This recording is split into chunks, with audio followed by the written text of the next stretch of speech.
Have you ever wondered why some people seem to attract blessings wherever they go, while others, no matter how hard they try, keep stumbling into misfortune? Is it just luck? Or is there something deeper at work? The Buddha taught that our lives are not ruled by chance, but by cause and effect. Every action, every thought, plants a seed, and sooner or later, every seed bears fruit. Fortune doesn't come from wishing. It comes from virtue. In this talk, we'll explore a truth both ancient and urgent, the law of karma. Not as a punishment, not as superstition, but as the gentle, unfailing current that carries us toward suffering or toward peace. If you've ever asked, how can I change my life for the better? The answer begins right here. In the opening moments, we asked, is life just a matter of luck? Or is there a deeper law at work beneath the surface of our joys and sorrows? The Buddha's answer was clear. Our experiences are shaped not by randomness, but by the ripening of our actions, what we call karma. And at the very heart of positive karma lies a simple yet powerful truth: virtue. But what is virtue, really? In Buddhist teachings, virtue is not about being perfect. It's not about performing rituals or obeying rules blindly. It's about aligning our thoughts, words, and deeds with the natural rhythm of compassion, kindness, and wisdom. It's about living in harmony with ourselves, with others, and with the world around us. Virtue is the seed from which fortune blossoms. To understand this, imagine a field. If you plant thorn bushes, you cannot expect to harvest roses. If you sow poison, you won't reap nourishment. Yet every day, many of us plant seeds of impatience, greed, anger, or deception, and hope somehow for peace, joy, and success. The Buddha taught that life doesn't work that way. Virtue, what the Buddha called sila in the ancient Pali language, is the soil in which happiness can grow. Without it, no matter how much we try to water our lives with effort or sunlight with ambition, the roots will remain shallow. The tree of life will wither or bear bitter fruit. Now, here's the beautiful part. Virtue is not something you're born with or without. It's not a label, or a title, or a reward given by someone else. It's a choice, made again and again in the small moments of each day. When you speak honestly instead of manipulating. When you offer patience instead of snapping in anger. When you act with generosity. Not because you'll be praised, but because you see the humanity in someone else. These are moments of virtue. And they matter. In fact, they matter more than we realize.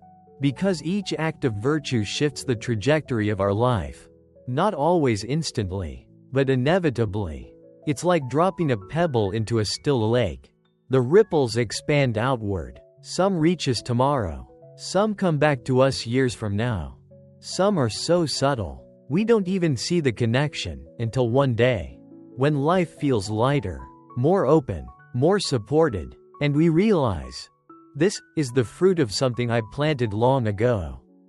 Let me share a story from the Buddhist tradition. It's the story of a young man named Sumana. Sumana was a poor laborer in a village who had very little to his name. One day, he came upon a traveling monk who had not eaten. Though Sumana had only a handful of rice left for himself, he offered it to the monk with both hands. Smiling, he didn't think much of it, he was simply moved by compassion. Years passed. Sumana's life changed in ways he never could have imagined. Opportunities began to open. Strangers helped him without reason. When asked how he rose from poverty to stability, he would say, I don't know, but ever since I gave that monk my rice, the world has felt kinder. Now, is this just a coincidence? To the Buddhist eye, it is karma at work, not as reward, but as natural consequence. Just like planting a seed, nurturing it with love, and one day standing in the shade of a tree you almost forgot you planted. We often think of karma as something mysterious or mystical, but in reality, It's deeply practical. It is the understanding that our actions, especially the small ones, repeated over time, build the architecture of our lives. And when those actions are rooted in virtue, we create lives that are spacious, stable, and serene. But here's where many people struggle. We live in a world that often seems to reward cunning, shortcuts, and aggression. People lie and win. They cheat and succeed. Meanwhile, those who try to live honestly may be ignored or left behind. So we ask, why be virtuous at all? The Buddha never promised that virtue would bring instant success. What he taught is subtler and more profound.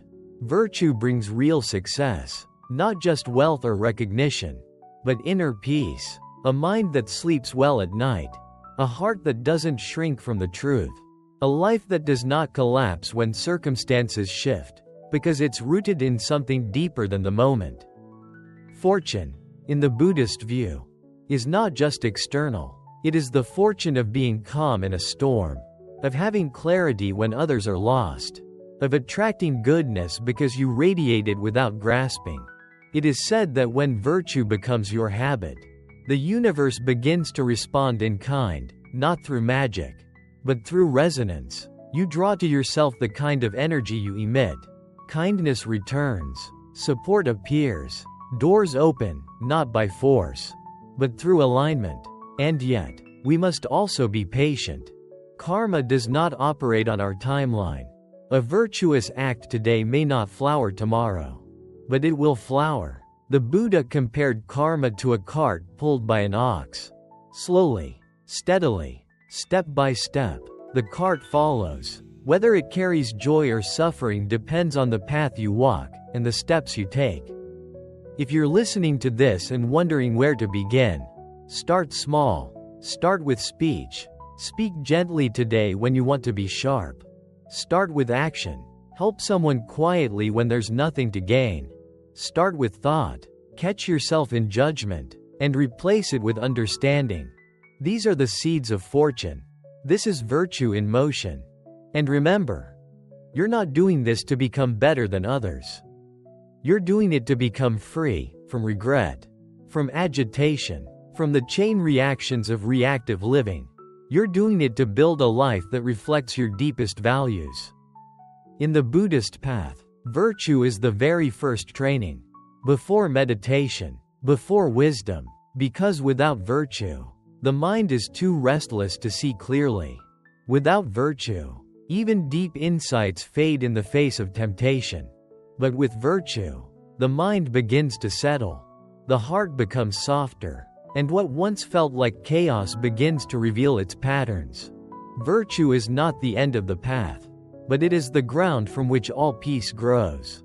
So when we say, fortune follows virtue, we're not just offering a nice slogan.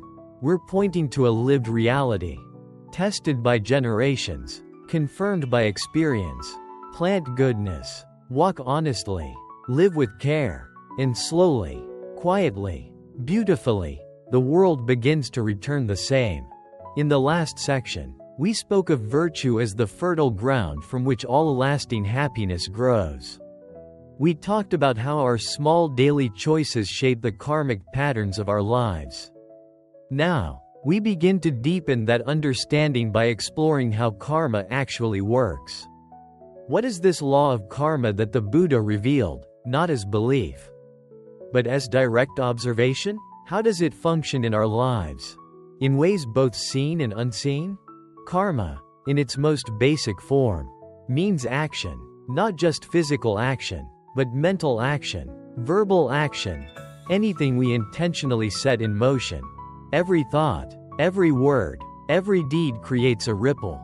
These ripples don't just vanish into thin air. They leave impressions. They form habits. They create consequences, whether or not we are aware of them. In modern life, we're often conditioned to think of actions as isolated events. I say something, and that's that. I do something, and it's over. But from the Buddhist point of view, nothing ends in the moment it happens. Everything carries energy forward. Every cause leads to an effect. Sometimes it comes quickly. Sometimes it takes years or lifetimes.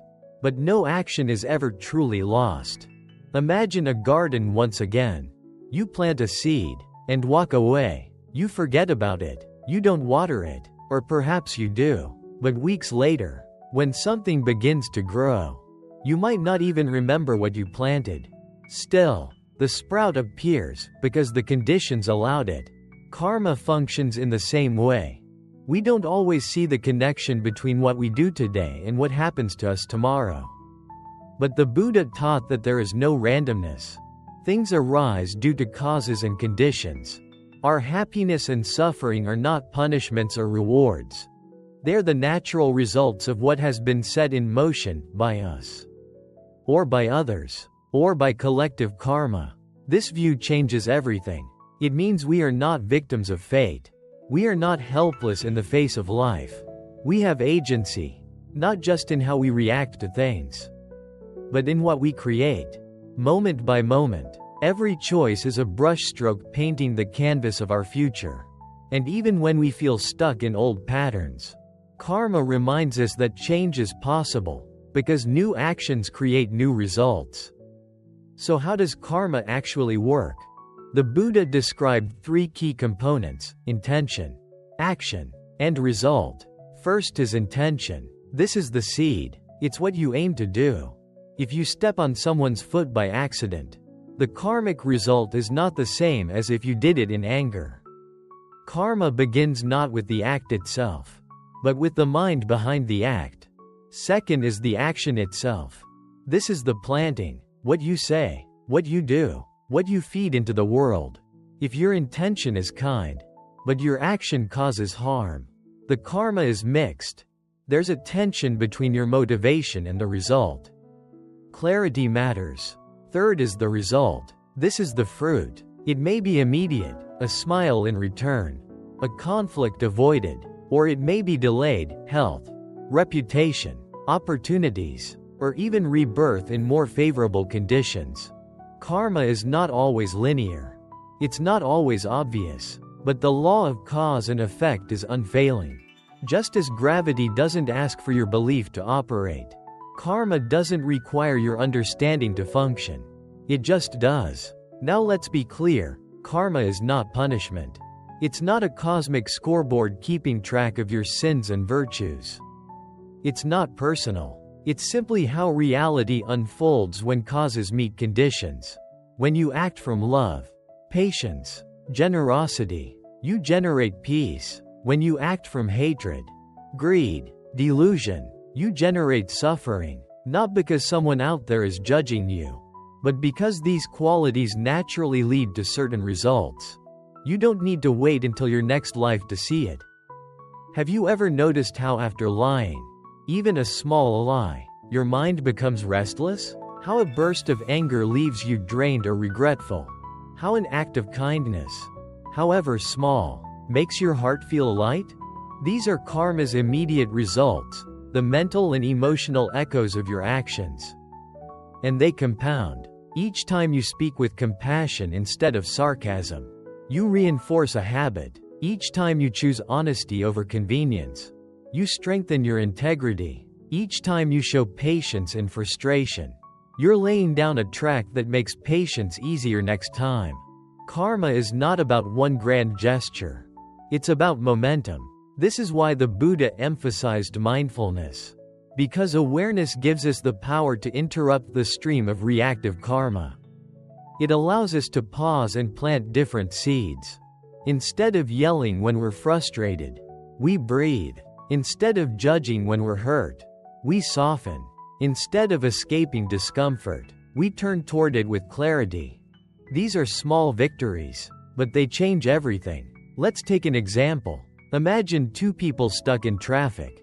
One curses, hits the steering wheel, creates a storm of stress that lingers into the rest of the day. The other breathes, accepts, maybe even turns on calming music.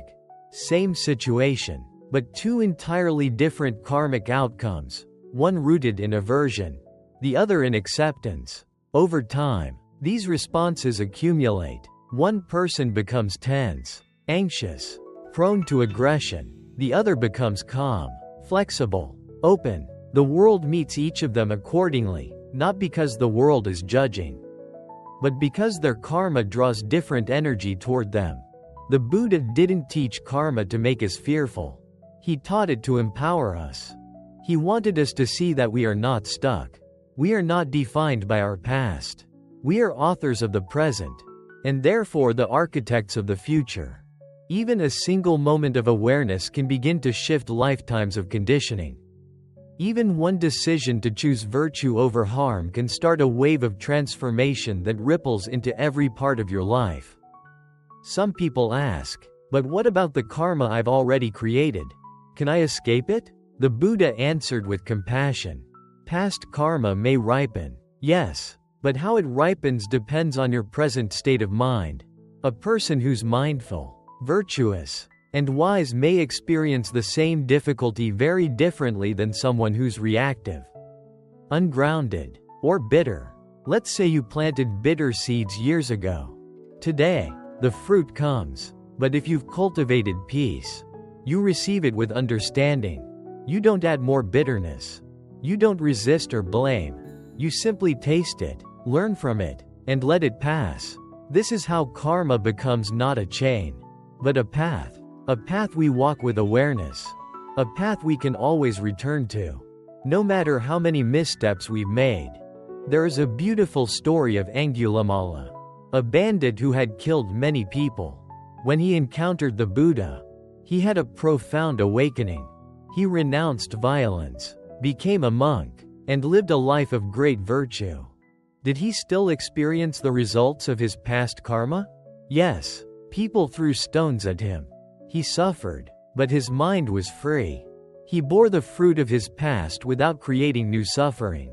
His transformation was so complete that he is now revered as a saint. This is the power of present karma. We are not bound by the past unless we continue to repeat it. And when we stop, when we act from awareness, we break the cycle. We begin to move toward light. So, karma is not about blame. It's about responsibility. Not guilt, but wisdom. Not fear, but freedom. The more we understand this, the more we begin to live with intention. We start to ask, what am I planting right now? What energy am I sending into the world? What kind of future am I creating, not just for myself, but for everyone my life touches? The answers to those questions shape everything. And the good news is, every moment is new. Every breath is a doorway.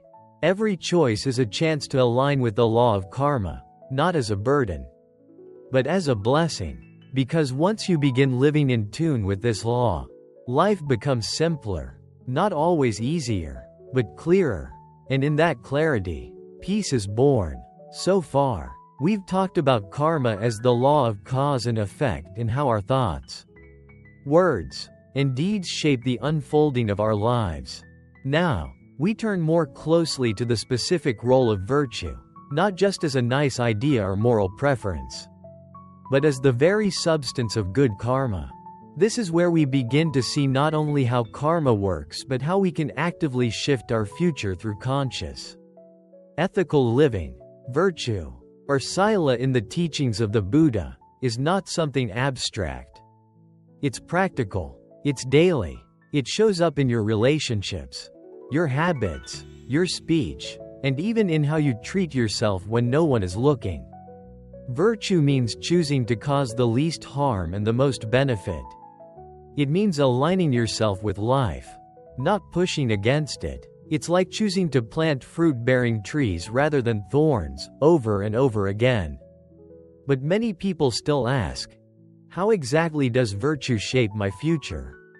How do small acts of goodness really lead to something as big as fortune, peace, or even liberation? To answer this, we must look at the way the mind works. Every time you act virtuously, you're not just doing something kind. You're also reinforcing a certain inner quality. That inner quality becomes your character. And your character becomes the karmic magnet that attracts or repels different situations in life. When you are honest repeatedly, Truthfulness becomes your nature. That energy naturally draws trustworthy people to you. It builds relationships rooted in respect. When you're generous, not just once but as a habit, you cultivate an abundance mindset. That mindset often leads to unexpected support, opportunities, and peace, because you are no longer operating from fear or scarcity. People often say, good things seem to happen to good people. But this is not just a comforting idea. It is karma in motion. Not because life is always fair, but because the energy you give becomes the soil in which your future grows. Let's look at a simple example. Imagine someone who practices patience every day. They face traffic, rude comments, delays, frustrations, and instead of reacting with anger, they breathe, they soften, they choose calm. What's happening on the inside? Their nervous system learns to stay grounded. Their heart becomes less reactive. Their body produces less stress. And over time, their health improves. Their relationships become more stable. People feel safe around them. When problems arise, others turn to them for clarity. Now imagine someone else, who meets every frustration with irritation, who explodes easily, who blames and judges. That person's world becomes shaped by that energy. Their body holds more tension. Their mind becomes quick to react, slow to listen. Their relationships suffer. They are more likely to experience conflict, not because they are unlucky, but because their inner world spills out into their outer one. These are not just emotional consequences. They are karmic ones, and they accumulate. So when the Buddha said, "Fortune follows virtue," he didn't mean just financial success or material gain. He meant something much deeper. He meant that a virtuous life naturally leads to clarity, peace, freedom, and often, conditions that support even more goodness. This doesn't mean you'll never face hardship. Even the most virtuous people get sick, lose loved ones, or experience injustice. But here's the difference. They are not destroyed by it. Their inner strength carries them. Their past actions support them. Their relationships become a safety net. Their peace remains unshaken, or at least recovers more quickly. Virtue creates resilience, and that resilience is its own form of fortune. It's important to remember that the path of virtue is not always easy at first. Sometimes, telling the truth may bring short-term discomfort. Sometimes, being kind feels vulnerable. Sometimes, being generous means letting go of something we're attached to. But the Buddha taught that these moments of difficulty are like tilling the soil. They prepare the heart. They open space for something greater. Over time, the fruits begin to appear, sometimes in ways we didn't expect. There's a story from the Buddha's time that illustrates this. A young man named Sutta was known for being generous. He supported monks, helped the poor, and always spoke kindly. Many people mocked him, saying he was being taken advantage of. But Sutta continued anyway, not for praise, but because he believed in compassion. One day, his village faced a drought. Food was scarce. People panicked. But somehow, Sutta's granaries were still full. Why? Because over time, those he helped began to support him. His past kindness returned, not as charity, but as collective trust. He didn't plan it that way. He didn't give expecting something back. But his virtue became his refuge. This is the heart of karmic fortune. You plant goodness without knowing when or how it will return, but it does return. Maybe not tomorrow. Maybe not even in this lifetime. But according to the Buddha, no virtuous act is ever wasted. Every single one plants a seed. It may ripen as a job opportunity, or as unexpected help during illness, or as clarity in a time of confusion, or even as a rebirth into better conditions. Now, you might wonder, what counts as virtue in daily life? It doesn't have to be dramatic. It can be as simple as refraining from gossip, listening without interrupting, being on time, cleaning up after yourself. paying attention to the needs of others, apologizing sincerely, offering a smile to someone who looks tired. These are not grand acts, but they carry weight, because they reflect a mind that is awake, a heart that is in tune with goodness, and that harmony sends a signal to the world. This person can be trusted. This person brings peace, and the world responds. Virtue also has a way of protecting us.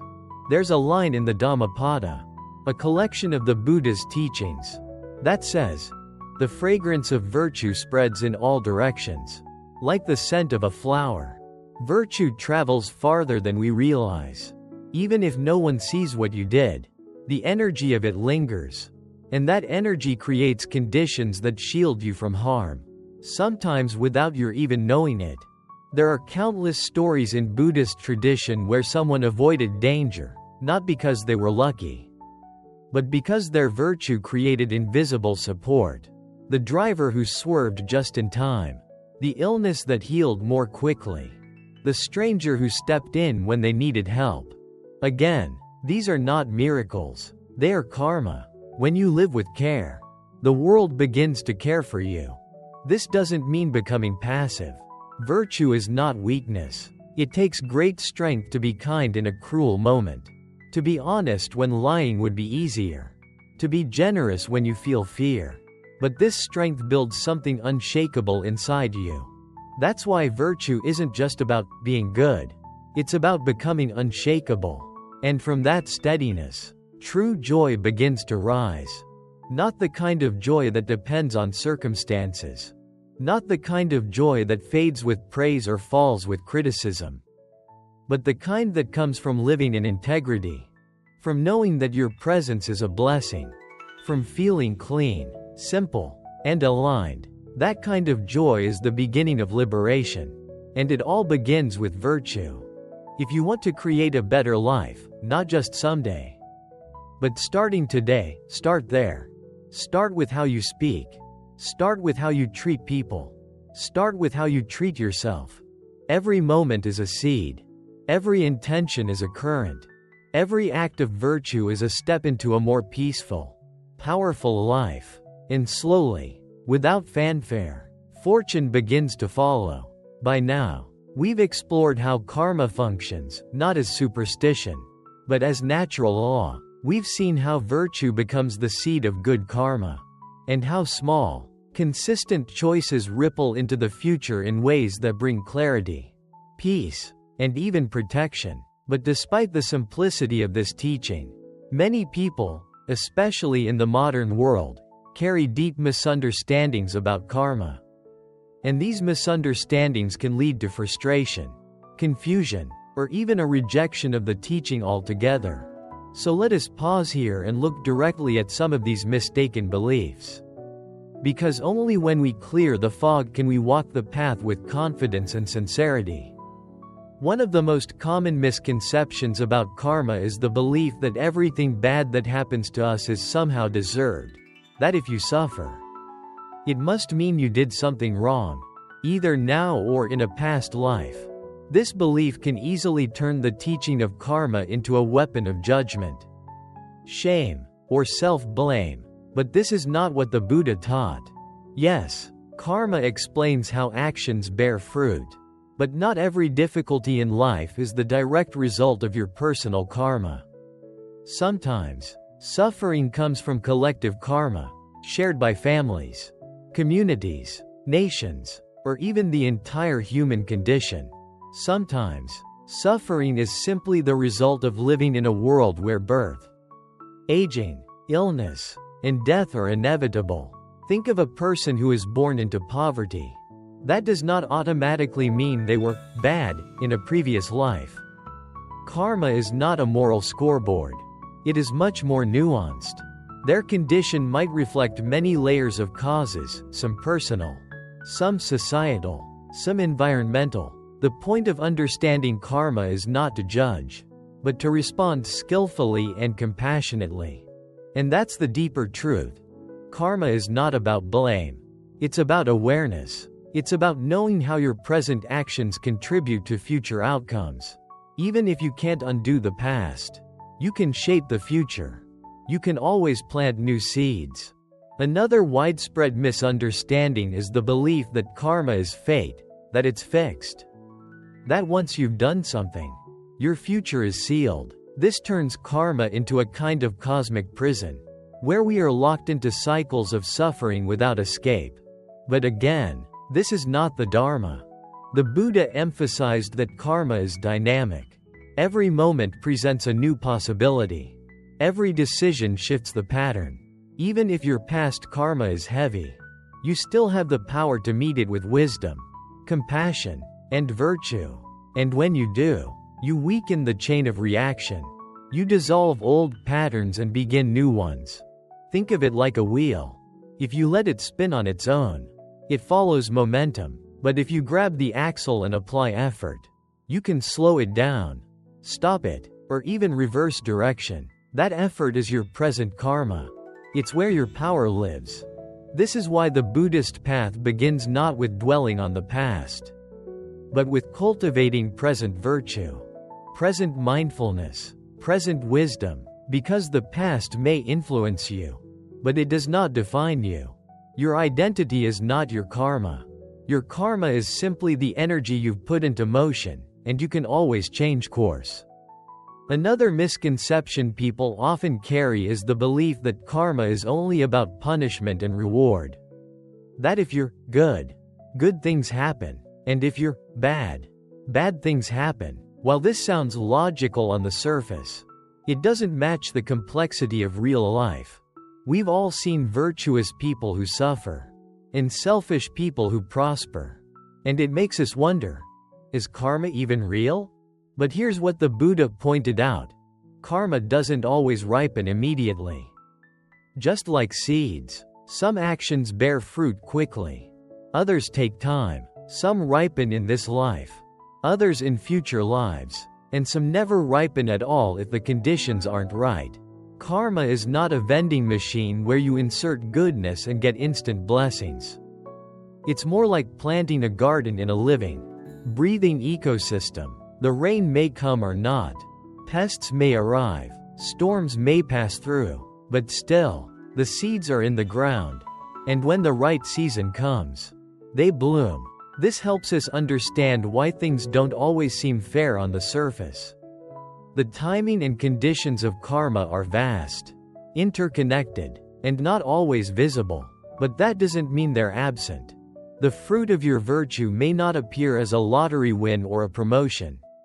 It may appear as inner calm, as strong friendships, as the ability to weather sorrow without collapsing, as a spontaneous act of kindness that changes someone's life. These are fortunes, too, just not the ones we always expect. There's another confusion worth mentioning. Many people think karma is a form of judgment, that it's a way the universe rewards or punishes you based on what you deserve. This belief often comes from blending Buddhist ideas with moralistic thinking from other traditions. But karma is not personal in that way. It's not about being good or bad in someone's eyes. It's not about morality for morality's sake. It's about harmony. When your actions are in harmony with truth, with compassion, with interconnection, they naturally generate peace. When your actions are out of harmony, selfish, violent, rooted in delusion, they naturally generate suffering. This is not punishment. It's cause and effect. You don't say fire punishes you when you touch it. You say it burns. And once you understand that, you stop blaming the fire and instead learn how to relate to it wisely. Karma is like that. It's not meant to make you afraid of doing wrong. It's meant to help you understand what leads to suffering and what leads to peace, so you can choose peace. That brings us to one final misunderstanding: the belief that karma is only about individual responsibility. That everything depends on you, and that you must earn your way to happiness. This belief can become a heavy burden. It can lead to spiritual anxiety, where you worry about every choice, every thought, every mistake. But the Buddha taught balance. Yes, your actions matter, but you are not alone. You are part of a vast web of life. You are supported by friends, teachers, the earth itself, and most importantly, you are supported by the Dharma, the truth that even when you fall, you can get up. Even when you make a mistake, you can return to the path. You don't have to be perfect to benefit from karma. You just have to be sincere. You just have to keep planting good seeds. Keep watering them with effort and mindfulness. And trust that in time, they will bear fruit. So let us be gentle with ourselves. Let us release the fear-based interpretations. Let us return to the heart of what karma truly means. It is not punishment. It is not fate. It is not judgment. It is simply the law of becoming. You become what you practice. You become what you think, say, and do, again and again. And when that practice is rooted in virtue, in kindness, in truth, your life becomes something luminous, something strong, something joyful, not because you were lucky, but because you lived in alignment. That is the great freedom the Buddha offered. Not freedom from karma, but freedom through it, freedom by understanding it, freedom by using it as a path, not a prison. And in that freedom, we discover something profound. We were never helpless. We were simply asleep. And now, perhaps, we are beginning to wake up. Once we let go of the myths and misunderstandings around karma, something inside us softens. We begin to see that karma isn't there to trap us. It's there to teach us. And once we understand it correctly, we can begin to live with greater confidence, peace, and responsibility. But understanding the law is only the beginning. The real transformation comes from living it, from embodying it day by day. The Buddha didn't want us to just think about karma as a theory. He wanted us to see it in our own lives, to feel it, to live with it consciously. Because the more you see it working, the more faith you have in it. And the more faith you have in it, the more deliberate and compassionate your choices become. So how do we actually live in a way that aligns with the law of karma? The first step is to slow down. We live in a world of speed, instant decisions, constant stimulation, quick judgments. But karma does not operate at the speed of a click or a swipe. It operates at the pace of intention. And intention requires presence. When you pause, just for a moment, you make space to ask, what am I about to create?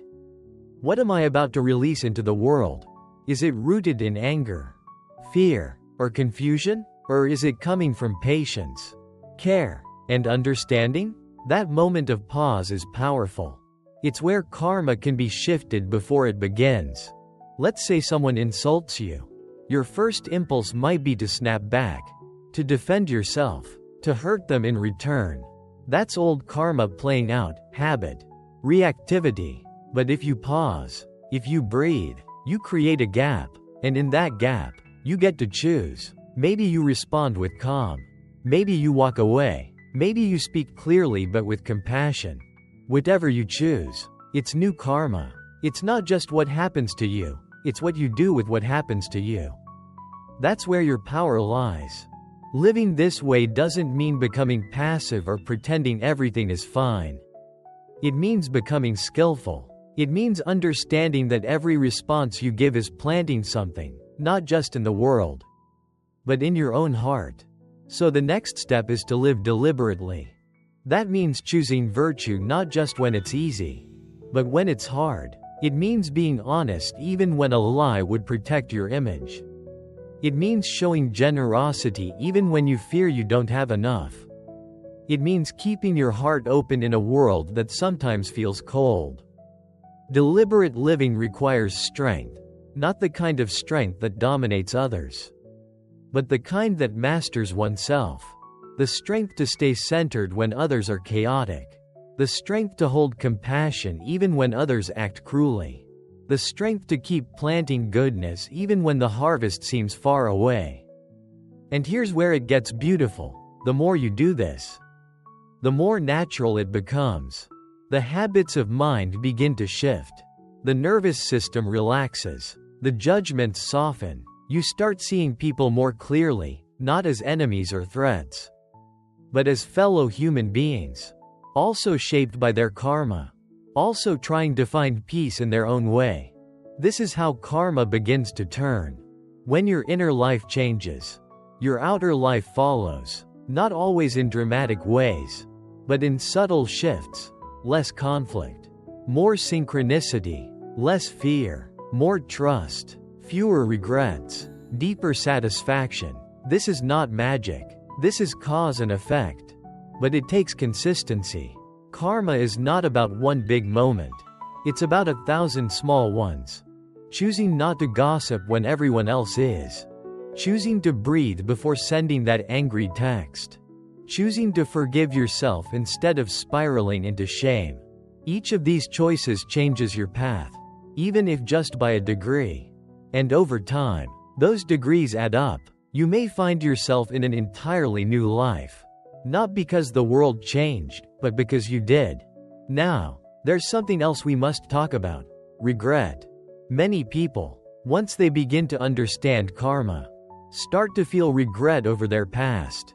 They think of times they caused harm, acted selfishly, or spoke with cruelty, and they wonder, is it too late? Have I already doomed myself? The answer is no. In fact, the very feeling of regret is a sign of your awakening. It shows that your heart is becoming more sensitive, more attuned to the law of cause and effect. And that sensitivity is the beginning of purification. In the Buddhist teachings, there's a beautiful practice called confession, not in the religious sense, but in the sense of truth-telling. You bring to mind the harmful actions of your past, and instead of hiding them, you acknowledge them, not to be punished, but to be released. You say, in your own way, I see what I've done. I see the harm it caused. And from this moment forward, I choose differently. That simple act shifts karma. It's like a fire. If you throw fresh wood onto it, the fire grows. But if you stop feeding it, if you remove the fuel, it dies down. In the same way, your harmful karma needs your present participation to stay alive. When you stop feeding it, through new actions, new thoughts, it loses momentum. This is why in Buddhism, transformation is always possible, no matter what your past holds. Your present intention has power, and that power can cleanse, heal, and redirect your life. Let's also talk about relationships. Because some of the most intense karma in our lives comes through other people, family, partners, co-workers, even strangers. Have you ever felt instantly drawn to someone? Or instantly repelled, without knowing why? These may be signs of karmic connection. Not magical, but real. The energies we share with others continue across time, sometimes over lifetimes. And when those relationships come back into our lives, they offer us a chance to repeat the old patterns, or to break them. Living with karma means seeing each relationship as an opportunity for growth. If someone triggers you, ask, what is this showing me about myself? What seed is being watered here? Is it anger, pride, fear, or is it love, patience, and compassion? Your job is not to fix other people's karma. Your job is to see your own. And sometimes, seeing your karma means stepping away. It means no longer feeding cycles of abuse, enabling, or dishonesty. Kindness is not weakness. Forgiveness is not permission. Living with karma means being wise enough to walk away when needed, and doing so without hatred. Every relationship is a mirror. Every conflict is a classroom. Every act of love is a ripple that never ends. So keep planting love. And finally, let's talk about contentment. We live in a culture of striving. More money, more status, more experiences. But the Buddha taught that craving is one of the root causes of suffering. It keeps us chasing, comparing, grasping, always looking for something else. Karma invites a different way. When you live virtuously, contentment arises naturally. You don't need to force it. You begin to feel at peace with what is, because your conscience is clean. Your heart is open, and your mind is steady. This is the fortune we rarely speak of, the deep, quiet joy of a simple life lived with integrity. When you go to sleep without guilt. When you speak without hidden agendas. When you give without expecting praise. That's real success. That's karmic wealth. And it's available to anyone. Right now. Regardless of status, background, or belief. Because it doesn't come from outside. It comes from the way you choose to show up. Moment by moment. In the face of life. So if you take one thing from this talk, let it be this. You are powerful. Not because you control everything. But because you can choose. You can choose what to water. You can choose what to release. You can choose what kind of world you want to help create, starting with the next breath. And when you choose virtue, again and again, without fanfare, without needing to be seen, you will find that fortune has been walking beside you all along. Not just as something that happens to you, but as something that grows from within. As we've seen, living in alignment with the law of karma doesn't mean chasing perfection. It means choosing awareness. It means knowing that your thoughts, words, and actions are never neutral, they are always creating. They're creating your state of mind, the tone of your relationships, the patterns of your future. But even when we understand this, there's a question that quietly lingers for many people. What if I live with virtue, and nothing seems to change? What if I keep planting good seeds, and the garden never seems to bloom? It's a fair question, and it reveals something important about the way we think. We live in a culture of immediacy. We expect results quickly. We want to feel better now. And when that doesn't happen, doubt creeps in. The mind whispers, maybe it's not working, maybe it doesn't matter. But here's what the Buddha taught.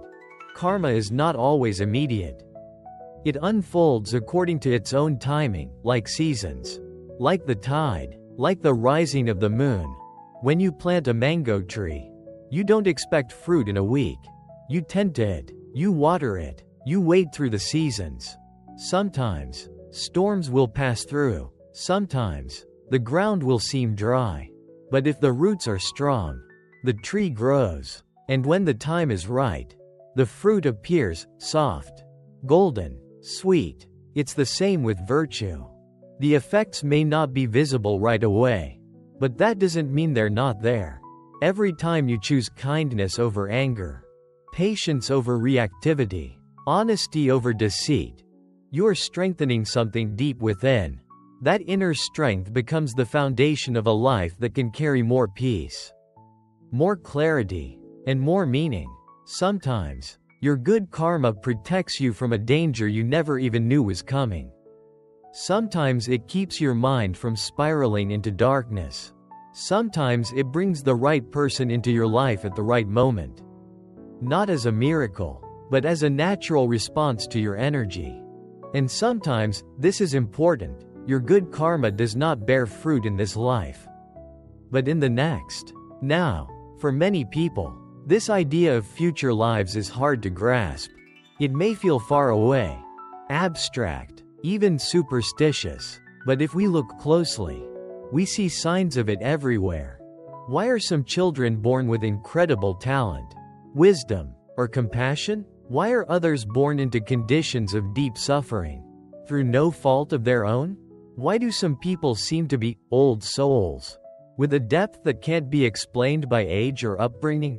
The Buddha taught that these are the results of karma ripening across lifetimes. Your mind, your tendencies, your choices, they don't disappear when your body dies. They continue, like a current moving through the ocean. They find new expression, new form, new opportunities to unfold. So when you live virtuously now, you are not only shaping this life, you are shaping the next one. You are planting seeds in the field of your future being. This understanding can bring a sense of peace. It allows us to relax the pressure to see results right away. It reminds us that no good deed is ever wasted, that nothing is lost, that the universe remembers what you've done, even if no one else does. But this also means something deeper. It means that this life itself is already the fruit of past karma. Your human birth, your intelligence, your capacity to hear these teachings, all of these are karmic blessings. They didn't arise by chance. They are the result of goodness you've cultivated before, even if you don't remember it. Think about that for a moment. You're not starting from zero. You are already the beneficiary of past virtue. And now, you have the chance to continue that momentum, to protect it, deepen it, and pass it forward. This is why the Buddha placed such emphasis on right view. Because how you see your life determines how you live it. If you see virtue as irrelevant, you'll live carelessly. If you see karma as a joke, you'll ignore the consequences. But if you see clearly that your every action is a brushstroke on the canvas of your future, then you live with reverence. You begin to treat your life not as random, but as sacred. You begin to treat others not as obstacles, but as companions on the path. You begin to treat your time not as a burden, but as an offering. This changes everything. It turns your daily life into a spiritual path. Washing the dishes becomes an act of mindfulness. Holding your tongue becomes an act of compassion. Letting go of resentment becomes an act of liberation. The path is no longer far away. It is here, in the ordinary, in the present, in this breath. And this is where fortune begins to rise, not from the lottery, not from the stock market, not from chasing status, but from the stillness and integrity of your own being. Because in truth, fortune is not just something you gain, it's something you become.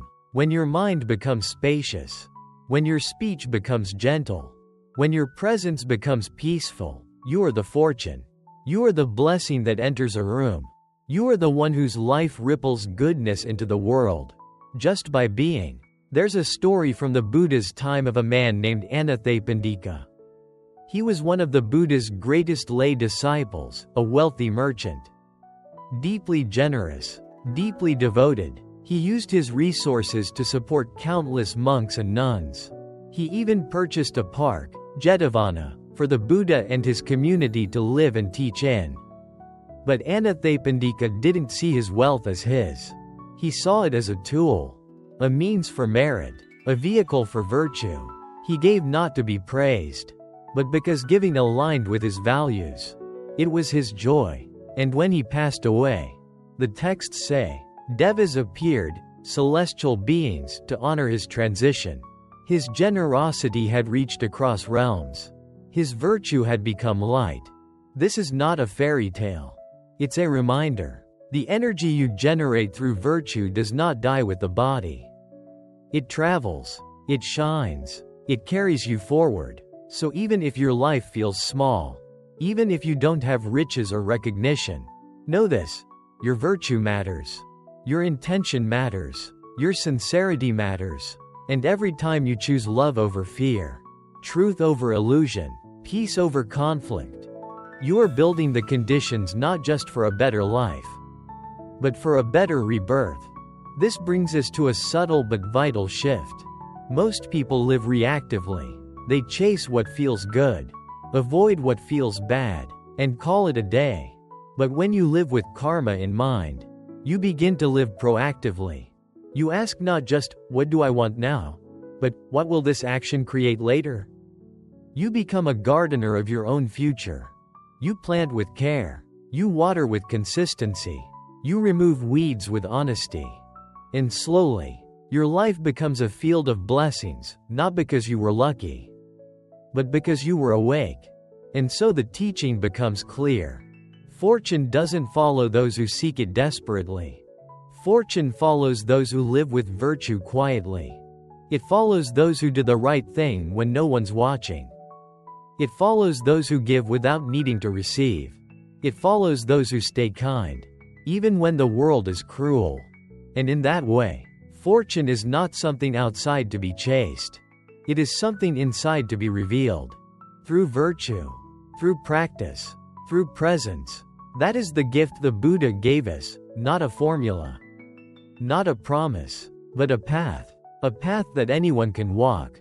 Starting now, as we arrive at the final part of this reflection on karma and virtue. Let us pause, not just to summarize what we've explored, but to absorb it more deeply. Because at this point, you may already feel something shifting. Maybe it's subtle. Maybe it's just a quiet voice inside that says, I want to live differently. If so, listen to that voice. It's the voice of awakening. You don't need to change everything overnight. You don't need to become a saint tomorrow. You simply need to begin. Begin where you are, with the tools you have, in the life you're living right now. Because this life, this ordinary, imperfect, beautiful life, is your field of karma. It is the ground on which you plant your future. And every moment is an invitation to plant with care. Let's revisit something profound. The truth that fortune is not a favor granted by the universe, but a natural result of living in harmony with it. When you align your thoughts with wisdom, your speech with kindness, your actions with compassion, fortune follows not because it's chasing you, but because you've become the kind of person it gravitates toward. The Buddha did not promise us ease. He promised us clarity. He showed us how suffering arises, how it continues, and how it can end. And karma is one of the most powerful tools in that path of ending suffering, not through avoidance, but through understanding and wise engagement. So how does this look in everyday life? It might look like waking up in the morning and setting a simple intention.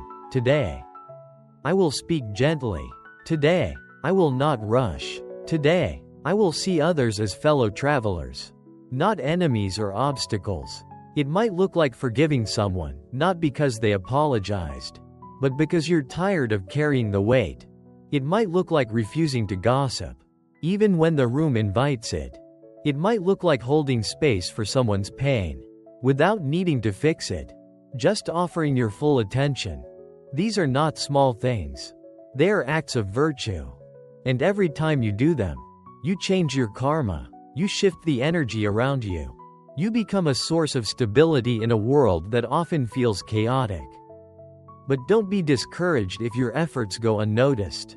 Sometimes, the most powerful karma is the one no one sees. The restraint you show when angry. The patience you offer when annoyed. The gratitude you feel when alone. These private moments build your future just as much as public deeds. Think of a mountain. From a distance, it looks still. But beneath the surface, tectonic plates are moving, shaping the landscape over time. Your practice is like that. Quiet, slow, invisible to others, but transformational. And remember, virtue is not about being perfect. It's about being present. It's about returning to your values again and again. Even after you fall, it's about seeing your mistakes as opportunities to grow, not reasons to give up. The Buddha himself never claimed to be a god. He was a human being who discovered the path to liberation through direct experience. And what he offered was not a dogma, but a method, a way to walk that path for yourself. That method begins with mindfulness. Mindfulness is the root of all virtuous action. When you are aware, you can see the choices before you. You can feel the rising of greed, anger, or delusion, and you can choose not to feed them. You can feel the rising of generosity, compassion, wisdom, and you can choose to water them.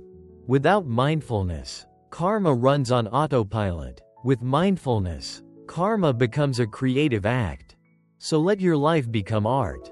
Let your kindness be brushstrokes. Let your honesty be texture. Let your patience be depth. Let your presence be color. In this way, you are not just reacting to life, you are composing it.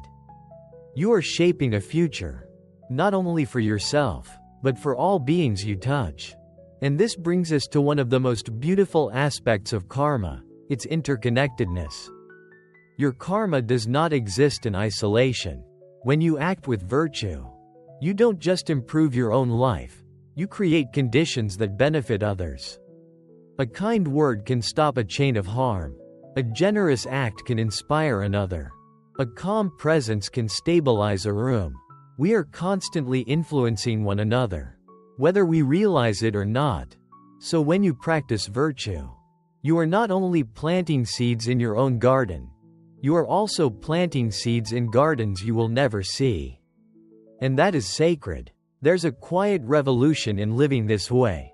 A revolution that doesn't scream, doesn't demand, doesn't chase fame. It simply chooses love again and again in a world that so often forgets how.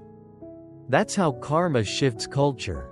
Not through ideology, but through example. Through people like you who say, even if the world is burning, I will not add more fire. I will bring water. And perhaps, without realizing it, you become someone's shelter, someone's turning point, someone's reminder that goodness still exists. Now, before we close, there's something more to say about merit, punya. As the Buddha called it, merit is the invisible wealth we accumulate through virtuous actions. It is the force that supports happiness, clarity, and liberation, not only in this life, but across lifetimes. You create merit every time you act from generosity, compassion, patience, mindfulness, wisdom. It's like filling a reservoir. You may not see the level rising, but one day, in a moment of hardship or transition, you will find that water sustaining you. Merit protects you, not like armor, but like a trusted friend who whispers, "You are not alone." And the beautiful thing about merit is that it multiplies when shared. When you dedicate your merit to others, to your family, to your teachers, to all beings, you don't lose it. You expand it, just as a candle can light another without dimming. Your merit grows brighter through offering. So tonight, before you sleep, you might try this simple practice. Reflect on the good you've done, today or in your life. Even one kind thought counts. Then dedicate it. May this merit benefit all beings. May it bring peace where there is pain. May it bring light where there is darkness. That wish becomes karma too. And it travels. And now, we return to where we began. Fortune follows virtue. Not because virtue is a trick, or a strategy, or a means to an end, but because virtue is alignment. It's alignment with the way things truly are. With interdependence, with impermanence, with the truth that what you do matters, not just now, but forever. So the invitation is simple. Don't wait for a sign. Don't wait for a perfect moment. Begin now. Begin wherever you are. Let this life, this one precious life, be your practice. And trust that every drop of goodness you offer returns in ways you may never predict, but always in perfect time. Because the universe is not blind, karma is not asleep, and the path of virtue is never walked in vain. May your life be full of seeds well planted. May your path be one of light. May your fortune flow not from luck, but from love, and may you come to know, in the quiet of your own heart, that this truth, the truth of karma, is not something to believe, but something to live, right here, right now, in this very breath.